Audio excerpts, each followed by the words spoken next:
What's going on, people? Welcome back to the player ratings. Man United 2, Palace 1. We'll be discussing all the individual performances from the game. As always, if you do enjoy the content, make sure to hit the like button, subscribe, and leave down your player ratings in the comment section down below.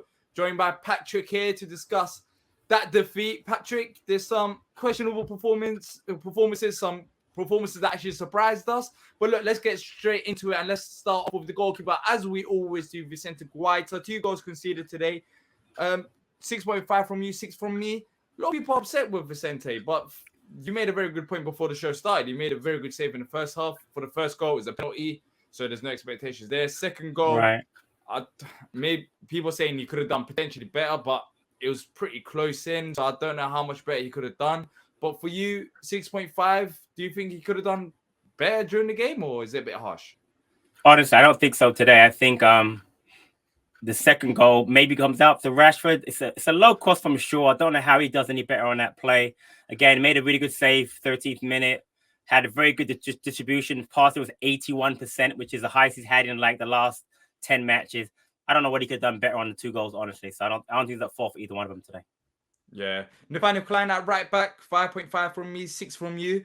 I thought, yeah, he had an okay performance. There's not really much to add about his performance. Not really. We could do better down that side, but we always talk about that every week, so it's time to move on. Gahey, 6.5 from both of us. He had a relatively solid game. I think him and Richards did. But for you, do you think he was at fault for the second goal? Possibly. I mean, he had the most tackles in the game, 3, 83% pass accuracy. I think he could have done a little better on the second goal, the Rashford goal.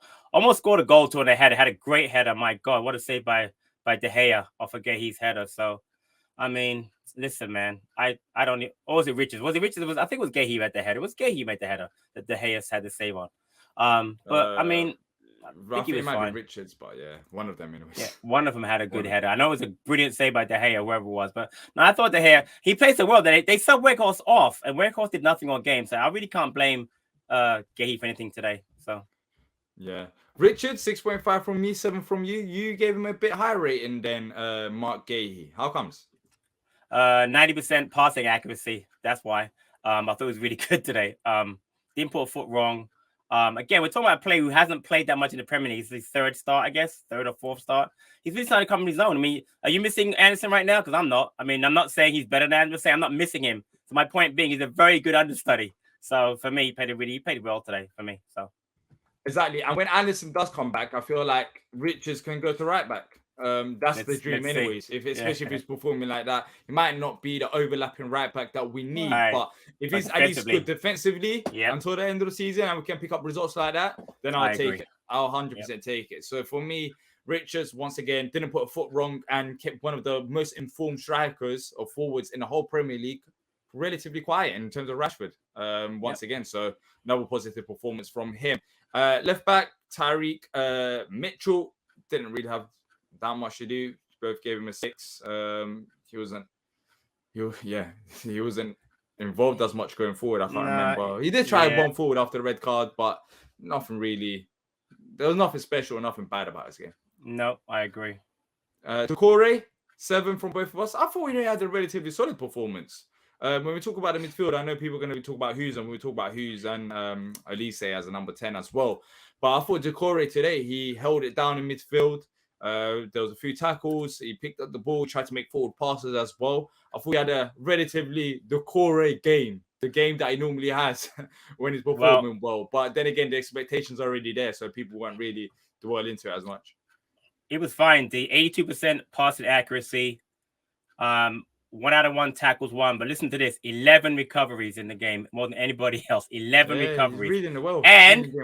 And had the assist on the goal for Schlupp. So solid game, man. Solid game. Yeah, solid game. Solid. Now let's talk about Will Hughes, a player that we've been crying out for a very long time. He has been starting games. Has had some positive performances for us, but you gave him a 5. I gave him a 5.5.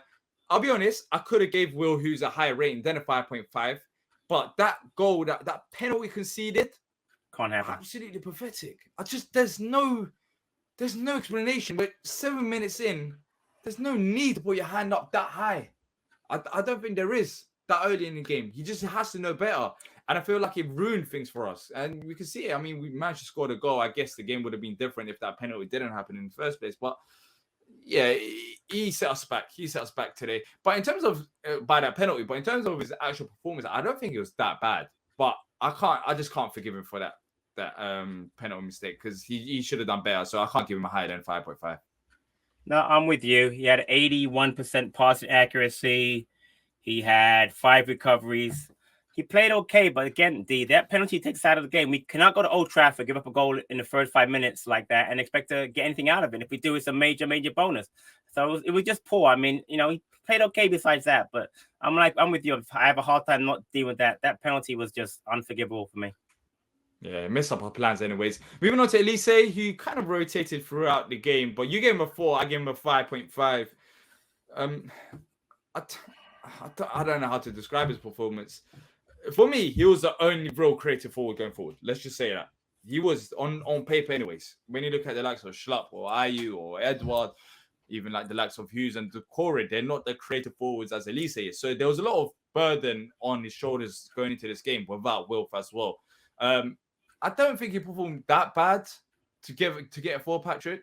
I don't know why you did. You can explain your decision. I thought he had an okay game, but sometimes you can say he's a bit predictable. I guess that's the argument. But other than that, I don't know. He could have had a better game. He could have had a much worse game. He tried to create stuff. He tried to create a few things. Tried to swap over in positions. But for me, our whole attack before the red card, it just stank. There was no real chemistry. So that was my main problem. So we're gonna get into another play later on about decision making. And I listened to the post match Vieira, and he mentioned about we're not clinical enough. Michael Elise is a very talented player. His decision making is very, very, very poor.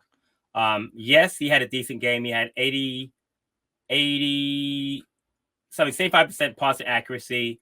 He created 3 chances. He was 5 out of 6 accurate long balls. But he had 11 lost the ball 11 times. He lost 11 duels, the most of anybody in the match. He just lost a lot of balls he should have lost. Now, I understand he's playing in the 10, which I don't like him in a different position. At the end of the match, he had a couple of crosses that was so poor. He's done it before. He hits them way too deep. I like the kid. He's got a lot of potential, but today, he just wasn't up for it. And again, when you don't have Zaha in that game, you need players like him and Edouard, we'll get to later on, to be more clinical, as Vieira said, or more decisive and better decision-making. And I thought today, all game, decision-making was poor. And I felt that way in the last couple of games, honestly. Yes, he had the goal against United. It was a brilliant free kick. But he has to do more. And there's a lot of pressure on him. He's only 21 years old. But to me today, he wasn't clinical enough. And it hurt us. It hurt us a lot. Yeah, Jordan Ayew, 5 from you. You put Schlupp up there. Wow. I don't know why. So you got an agenda against poor Schluppy. No, there's an error there in terms of the graphics. But anyways, let's try to ignore that. 5 from you, 6 from me for Jordan Ayew. I don't think he had a bad game. He just had a he just didn't do much, right? Yeah, high energy. He was trying to bring back at times and try to push forward as well. So in all honesty, I can't really blame him for his performance. For his standards, it was pretty good. Talking about player and talking about standards, Jeffrey Schlupp, 8 from you, 7.5 from me. Very high, Patrick, but he didn't play as a holding midfielder. And maybe that's how you get the best out of him. Coming off the bench, I still don't think he's a regular Premier League starter. This game's not going to change a few things. But what he's good at is running at defenses. And he can't really do that when he's playing midfield. He kind of played it out wide, but he wasn't completely on the touchline. He was quite central at times as well. But he's running out opponents in this game. And of course, he scored that goal as well. And he caused them problems. And that's what I like about Jeff when he uses that pace. But then more often than not, we put him in positions where he can't use that pace and it's way more defensive than it should be. But maybe this could be his role. Maybe he could be the backup to Wilf when Wilf is back fit. But overall today, not many, he was our best player. No, man of the match for me. Again, not playing midfield is a bonus for him and for us. Playing out on the wide wings, there's more space. He had 2 shots on goal. I don't remember the shot in the first half that they had a really good save on. We got a corner from. How does he have the shot for the goal? Drove the ball forward. He was fouled 3 times. He had a headed clearance. He had a block. He was defensively, pretty good. He was fouled 3 times. I mean, his best performance. He's better out wide. Listen, going forward today, Schlupp was our best outlet. And that's hard for people to understand or even get around. But he was better than Olise, better than Edouard, better than Ayew. He was our best player going forward today, and he got a well-deserved goal. So yeah, he played really well today. I'm really happy to see him playing where he's better, which is out wide on the left. Yeah, and then finally moving on to Edouard, 4 from you, 4 from me. I'll be honest, if you guys watch the channel regularly and if you hear some of my comments about Edouard, I do have a lot of faith in him, what I did. But I'm slowly reaching that point that his decision making is absolutely awful. When he's meant to shoot, he makes a pass. When he's meant to pass, he takes a shot. It just doesn't work out. And for striker, or just even not striker, for a Premier League player, your decision making has to be way better. I feel like if you put him in front of goal and you just tell him to shoot, he's fine with that.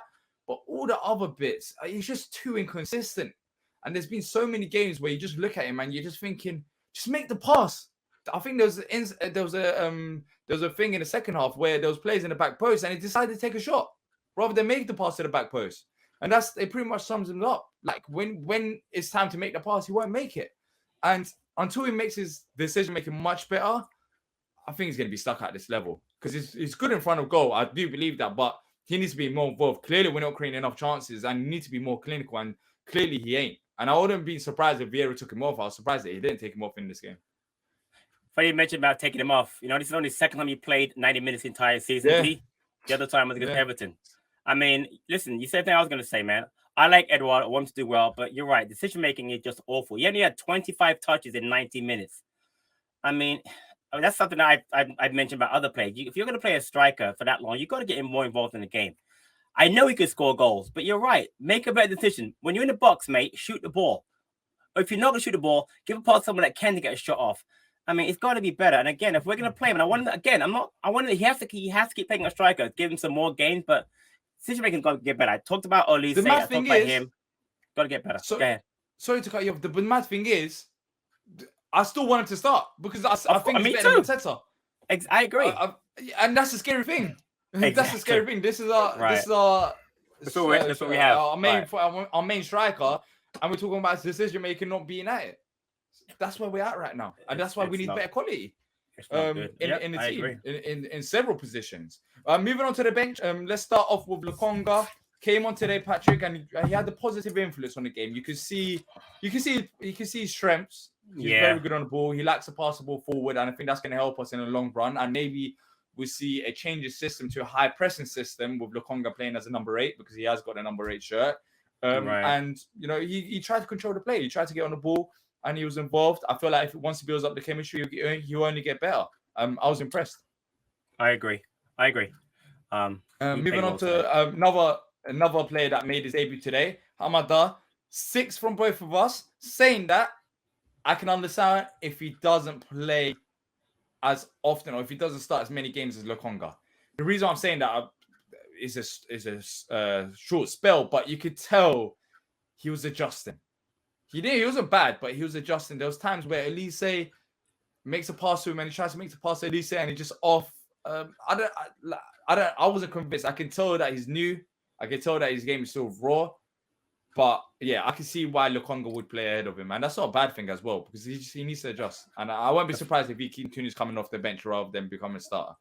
So funny you say that, right? So I listened to Vieira's post-match and he said he brought Hamada on to get forward. And he said he would get forward and we didn't find him.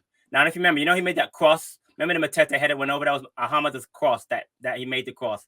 He had 100% passing accuracy. He did not make one bad pass today. So my point is, how many passes did he make? It was 9 out of 9. It's only 9. 9 passes. Is that? I mean, in 8 minutes. That enough? 8 minutes. But come on, 9 passes in 8 minutes. That's not great for midfield when you're trying to score goals. Right, but your point before was he said try to make a pass. He did make it. He did make the pass. You're saying he did. And my point was he did make a bad pass. Right, but no. I think that pass. That one. So he tried to make the pass and he didn't go to Elisa, I think it was, and then he caught his own pass again. You get it? But he kind of messed up the rhythm. All right. No. By the way, one pass, every play can make every play can make a mistake in a pass. Right. I'm not just saying that, but I'm just saying I won't be surprised if he's the player that's coming off the bench more often than not. I agree. I agree with you on that. Because he probably needs to adjust to the Premier League and adjust to Vieira's system and the players around him. Whereas Lukonga, he was playing for the team that's first in the Premier League. Not that many appearances, but he's ready for the Premier League more than Hamada probably is. And then let's move on to Ebbs, 5.5. Nothing. I mean, he was trying to get involved, but there was he had a half chance, right? That he almost scored. That was about it, right? The half chance he had in the box when he shot it across the box. But yeah, that was it. I mean, again, I want to see Ebbs play more. I don't think Ebbs off the bench is the best Ebbs, but then again, when he's starting, he's not really doing much as well. So again, you know what? Remember, we didn't play most of last season. Let's just get him rest of the season. You and I have agreed this season's done, right? So let's get players like Ebbs more playing time because I mean, what's the point of not doing it, right? So. And then finally, let's wrap it up with JP, 6 from you, 5.5 from me. Even a 5.5 could be a bit high. There's that chance with Bruno Fernandes. Bruno Fernandes should not be winning a header over Jean-Philippe Mateta. I don't care what anyone says. JP is taller than him. He's bigger than him. He's stronger than him. And that was a very good opportunity that if he did win that header, he probably puts that in and it's 2-2. You're right. So for me, that was disappointing. But you know what? Today, we actually forgot to mention Vieira's rating. Let's do that here quickly off the boat. Put you straight away on the spot, Patrick. What are you giving Vieira? 7. And 7? I'll tell you why this. Yeah, I'll give him a 7. I'll tell you why. Lineup, I had no issue with because I knew he wasn't going to start Lukonga and Hamada. Had Schlupp out wide. The only thing I would have actually disagreed on would have been I wanted to see Ebbs start. So I would have had Olise out wide right and Ebbs as a 10. That aside, this lineup was fine. Far tactically, people saying he should have made a sub at 1-0 before the red card. I disagree with that. I think we need to keep it a little tighter. I'm not sure he could throw Hamada and Lukonga in there early. Could he have done that? Probably possible. When he made the sub, and the people he subbed on, you mentioned before, what were our options? 2 new players, Mateta and Eze. I mean, the bench doesn't really have much on it. So, I mean, what is he supposed to do? So, I mean, for me, the 7's fine for me. So, what about you? I'm going to give him a 7 as well. Okay. I feel like Hughes messed it up for us. This might sound harsh, but he did. If you look, how's it on the manager?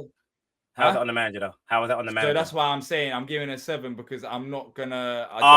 Tactically, the way he wanted to approach the game, it kind of did work because Man United didn't create that many opportunities in the first half. So we could have potentially, based on if you take away the penalty, and they didn't create that much, we could have went into the second half 0-0, and then the game could have opened up a bit more. So I think tactically he got it right, and I think it was individuals that messed up for us. The reason why I'm giving a 7 and not higher is because. Funny enough, I'm saying this, but I didn't understand the Jeffrey Schlupp substitution. I didn't understand. I don't understand how Edouard stayed on the pitch. And Jeffrey Schlupp got subbed after scoring the goal as well. As well as he was running at defenders. So for that reason, I'm going to give him a 7. But let us know your player ratings / manager ratings. I'm pretty sure you guys that want Vieira out will be giving him 5 or lower. And those who want Vieira in will probably give him 5 or higher, so that'll be fun in the comment section. But that's it from me and Patrick. Hopefully you guys have enjoyed this player ratings. If you have done so, make sure to leave a like and subscribe. It's now time to focus on Brighton. Big game coming up, and we'll be covering it all on Back of the Nest as the game approaches. So make sure to subscribe. And until next time, up the Palace.